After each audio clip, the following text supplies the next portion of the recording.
대리기사 일을 시작하고 3년쯤 지났을 때 겪은 일입니다. 그날은 유독 콜이 꼬이는 날이었습니다. 자정이 넘어 잡힌 콜의 목적지는 경기도 외곽, 산 중턱에 자리 잡은 외딴 전원주택 단지였습니다. 손님을 내려주고 나니까 새벽 2시가 훌쩍 넘은 시간. 산속이라 카카오 택시도 잡히지 않았고 택시를 부를 만한 번화가로 나가려면 가로등도 듬성듬성한 왕복 2차선 산길을 걸어서 내려가야만 했죠. 가을에서 겨울로 넘어가는 길목이라 짙은 안개가 계곡을 타고 스멀스멀 올라오고 있었습니다. 핸드폰 배터리는 15%를 가리키고 있었죠. 아스팔트 바닥을 긁는 제 발소리 외에는 풀벌레 소리조차 들리지 않는 완벽한 정적이었습니다. 한 20분쯤 걸었을까요? 안개 너머 노랗게 전멸하는 가로등 아래에서 누가 서 있는 게 보였습니다. 처음엔 그저 저처럼 길을 잃은 취객이거나 동네 주민인 줄 알았습니다. 하지만 거리가 가까워질수록 묘한 위화감이 들었습니다. 그것은 비정상적으로 컸습니다. 키는 2미터를 훌쩍 넘어 보였고 어깨라고 부를 만한 부위가 기괴할 정도로 넓었죠. 몸에는 마치 폐기물 처리장에서 주워온 것 같은 두껍고 시커먼 농업용 천막과 밧줄 같은 것들이 겹겹이 둘러져 있었습니다. 미동조차 없이 길 한가운데를 막아선 채로요.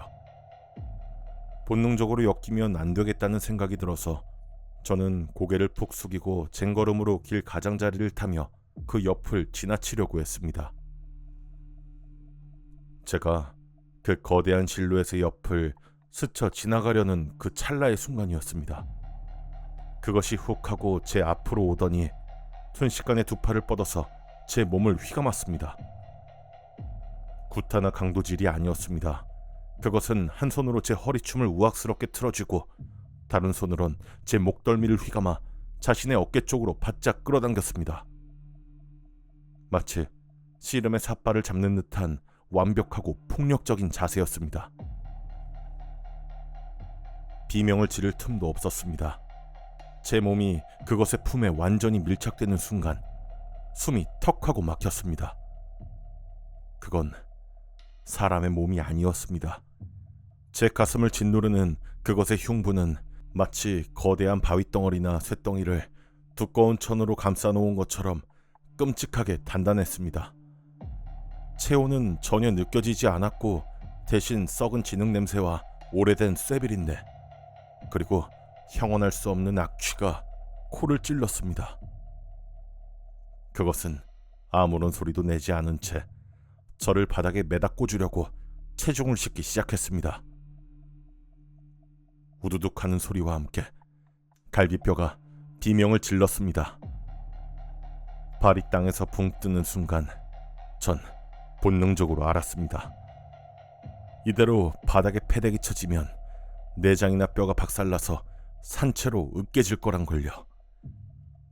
살아야겠다는 생각 하나로 저도 그것의 허리춤을 부둥켜 안고 버텼습니다. 하지만 힘의 차이가 너무 압도적이었습니다. 제 몸이 천천히 허공으로 들려 올라가면서 시야가 뒤집히기 시작했습니다. 숨통이 조여와서 의식이 흐려지던 그때 어릴 적 할아버지가 지나가듯 해주셨던 옛날 이야기 하나가 뇌리를 스쳤습니다. 밤길에 도깨비를 만나서 씨름을 하게 된다면 무조건 왼쪽 다리를 걸어라. 그것들은 왼쪽 다리에 관절이 없어서 쉽게 넘어가니까. 말도 안 되는 미신이었지만 그 순간 제게 남은 선택지는 그것밖에 없었습니다. 전 허공에 들린 채로 마지막 남은 온 힘을 쥐어짜내면서 그것의 살을 파고들 듯 제 오른쪽 다리를 그것의 왼쪽 다리 뒤로 깊숙이 걸어 넣었습니다. 제 종아리에 닿은 그것의 왼쪽 다리는 기형적이었습니다. 근육의 굴곡이나 뼈의 느낌이 아니라 마치 굵고 거친 전봇대처럼 뻣뻣하고 차가웠습니다. 전 눈을 질끈 감고 체중을 실어 그 빳빳한 기둥을 미친 듯이 걷어차면서 앞으로 체중을 실어 밀어붙였습니다. 뼈가 부러지거나 살이 찢어지는 그런 소리가 아니었습니다. 마치 통나무가 도끼에 찍혀서 쪼개질 때 나는 그런 섬뜩하고 거친 마찰음이 안개 낀 산길에 울려 퍼졌습니다. 그 둔탁한 소리와 함께 저를 옥죄고 있었던 어마어마한 압력이 순식간에 풀려버렸습니다. 거대한 형체는 중심을 잃고 쿵 하는 지진 같은 소리를 내면서 아스팔트 위로 맥없이 쓰러졌습니다. 전 바닥을 구르면서 떨어졌고 숨을 헐떡이면서 뒤도 돌아보지 않은 채 산 아래를 향해서 미친 듯이 뛰었습니다. 다리가 찢어질 것만 같았고 입에선 피맛이 났지만 멈출 수 없었어요. 산 아래 24시간 편의점의 불빛이 보일 때까지 제 뒤에서 무언가 질질 끌면서 쫓아오는 듯한 환청에 시달리면서 전 달리고 또 달렸습니다. 저는 날이 밝고 나서야 경찰을 대동해서 그 산길로 다시 올라갔습니다. 강도를 당할 뻔했다고 신고를 한 상태였죠. 순찰차를 타고 제가 간밤에 뒹굴었던 그 전멸등 아래 급커브길에 도착했을 때 도로 위에는 사람도 괴물도 없었습니다. 대신 아스팔트 한가운데 거대한 물건 하나가 덩그러니 쓰러져 있었습니다.